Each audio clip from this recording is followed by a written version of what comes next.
In the green little village of Pipri, there lived a boy named Veer, who was kind to everyone.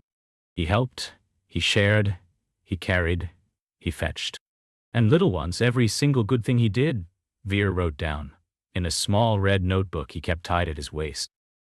Now, most children play with marbles, or kites, or a battered old cricket ball. But Veer's favorite thing in all the world was his notebook. Every evening, he sat under the neem tree and read it back to himself, smiling. Helped Mira carry water. 1. Shared my roti with the stray dog. 2. Walked old Dada's goat home. 3. Pushed Ravi's cart out of the mud. 4. 4 good deeds today. I am the kindest boy in all of Pipri. And he was kind, little ones. That part was true. But somewhere along the way, the helping had stopped being about the people he helped, and started being about the number at the bottom of the page. Veer! Beta, run and take this bowl of dal to your grandfather. His knees are bad today, and he has not eaten. Yes, Amma. That is a good deed. That is, let me see, that is 5 for today. Veer dared.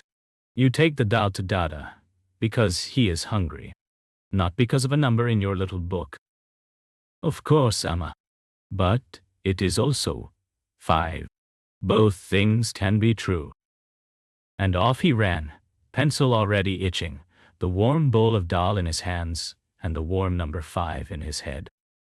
Old Dada sat on his low cot, his bad knee wrapped in a cloth. He smiled his slow, crinkly smile when he saw the boy and the dal. Ah, Veer, you are a good boy. Sit, sit. Eat a little with me. Tell me, what is that little book you are always scribbling in? It is my book of good deeds, Dada. Every kind thing I do, I write it here. I have done 162 good deeds this month already. Look. 162. My. And tell me, boy, these people you helped, are they grateful? Oh yes, Dada. They had better be. It is all written down. I remember everyone. Dada's smile did not go away. But it changed, little ones, the way the sky changes just before the evening, when the gold goes soft and a little sad. Veer.e. May I see your book? The boy handed it over proudly, and Dada turned the pages slowly, reading the long, long list. 1, 2, 3. Hundreds of small kindnesses, each one numbered, each one counted. So many kind things, and not one of them is kind. Not kind, but Dada. I helped, I carried, I shared, I fetched. It is all written here. Sit, son. Let me tell you a thing my own grandmother told me. When you give a gift, and then count it, you have not given it. You have only lent it, and you spend the rest of your days waiting to be paid back. Veer opened his mouth to argue, and then he closed it again, because deep down, little ones, he knew. Every time he helped someone, a small voice inside him whispered, now they owe me. Tell me, Veer, the day Ravi did not thank you for pushing his cart, how did you feel? I was angry. I scratched a black mark next to his name. I decided I would not help him again. You see? Your kindness had a price. And kindness with a price, Beta, is just buying and selling with a kinder face. The two of them sat in the blue evening, the dal going cold, the cicadas beginning their song.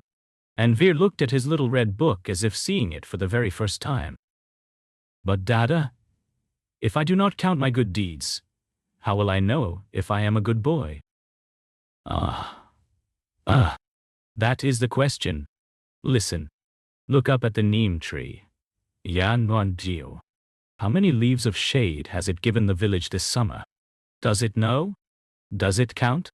Does it ask the resting traveler to thank each leaf? No, Dada. It just gives shade. Because that is what a tree does. That is what a good tree does. And a good boy gives kindness the same way, and then forgets it completely.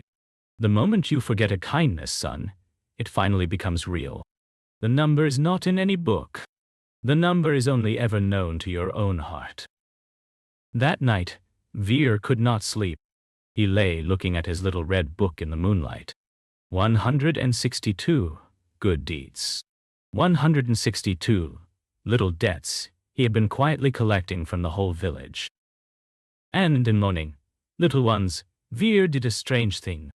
He took his book of good deeds to the cooking fire. He held it over the flame. His hand shook.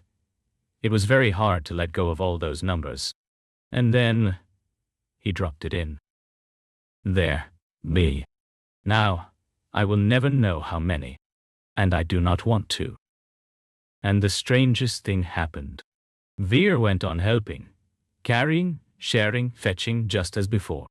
But now there was no notebook waiting at his waist, no number to chase, no black marks to scratch. And the helping felt light, like breathing, like shade. When Mira forgot to thank him, he did not even notice. When the stray dog ran off with his roti and no gratitude at all, he laughed. The little stone he had been carrying in his chest, the one that whispered they owe me, was simply gone. I heard you burned your book, Veer. Tell me, how many good deeds have you done since? I have absolutely no idea, Dada. And that is the best feeling in the whole world. So remember Veer and his little red book, little ones. Kindness that keeps a score is not kindness. It is a loan, waiting to be repaid. But the kindness you give, and then forget, that one is real. That one is free, and it is the only kind that ever makes you happy. The moral, my dears, do good and let it go. Don't count it, don't keep it, don't wait to be thanked. If this story warmed your heart, leave one kind word below and subscribe. Grandpa has another story ready. Sleep well, little ones, and give freely.